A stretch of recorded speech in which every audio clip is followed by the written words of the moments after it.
বাংলাদেশ শ্রমিক কল্যাণ ফেডারেশনের ঢাকা মহানগর উত্তরের সংগ্রামী সভাপতি জননেতা মাওলানা মহিবুল্লাহ বক্তব্য রাখছেন।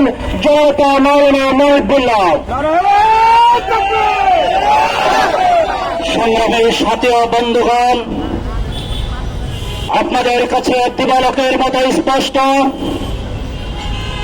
খুনি শেখ হাসিনা চাঁদাবাজি, সন্ত্রাসী, জুলুম, নির্যাতন করে এদেশের মানুষকে দমিয়ে রাখতে চেয়েছিল, কিন্তু এদেশের ছাত্র জনতা গুলির মুখে তাদের বুকের তাজা রক্তকে ঢেলে দিয়ে শেখ হাসিনাকে বিতাড়িত করার মধ্য দিয়ে বেশিরভাগ মুক্ত করেছিলেন এই দেশটাকে।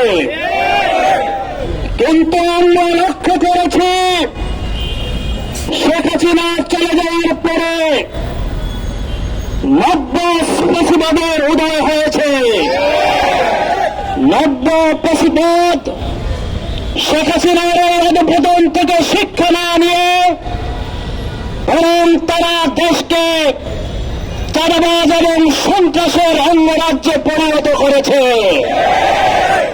আমরা স্পষ্ট আপনাদেরকে স্মরণ করে দিতে চাই, লেসন দিতে চাই, আপনাদের যারা চাঁদাবাজে লিপ্ত এই লোকগুলোকে শুধুমাত্র আপনাদের পিছনে না হটিয়ে এদেরকে কর্মসংস্থানের ব্যবস্থা করে দেন।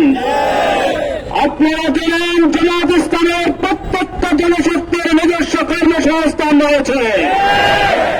প্রত্যেকটা জনশক্তি কর্মসংস্থানের পাশাপাশি এজন্য আল্লাহর দিন কায়েমের জন্য তারা চেষ্টা করে যাচ্ছে। রাজনীতির প্রয়োজন হলে কর্মসংস্থানের পাশাপাশি রাজনীতি করছে, কিন্তু আপনার লোকগুলোকে শুধুমাত্র রাজনীতির পথে ছেড়ে দিয়ে তাদেরকে সন্ত্রাসী এবং চাঁদাবাজির দিকে ঠেলে দিচ্ছেন। অতএব জনশক্তিকে দোষ দিয়ে লাভ নেই। জামাত থেকে শিক্ষা গ্রহণ করে কর্মসূচি পরিবর্তন করেন। জনগণকে জামাত ইসলামে একটি চাঁদাবাজ সন্ত্রাস মুক্ত দেশ উপহার দিতে চায়। জনগণ ইনসাফপূর্ণ একটি কল্যাণ রাষ্ট্র চায়। সেই কল্যাণ রাষ্ট্র প্রতিষ্ঠা করতে হলে কোরআনের রাষ্ট্রের বিকল্প নেই। জামাত ইসলামের জনগণকে সাথে নিয়ে আগামী দিনে কোরআনের রাষ্ট্র প্রতিষ্ঠা করবে, যার মধ্য দিয়ে চাঁদাবাজ, সন্ত্রাস, দুর্নীতি, অপরাধ দূর হতে হবে ইনশাআল্লাহ।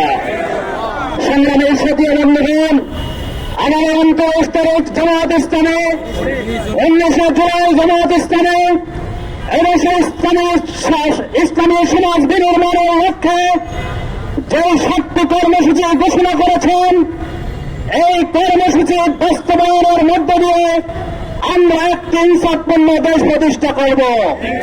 অতএব 19 জুলাই সকল ঢাকাবাসীকে, দেশবাসীকে শরণার্থী উত্তরে সহযোগে অংশগ্রহণ করার মধ্য দিয়ে আগামী দিনে একটি সুশীল এবং সোনালী সমাজ বিনির্মাণের পথ উন্মুক্ত করবেন।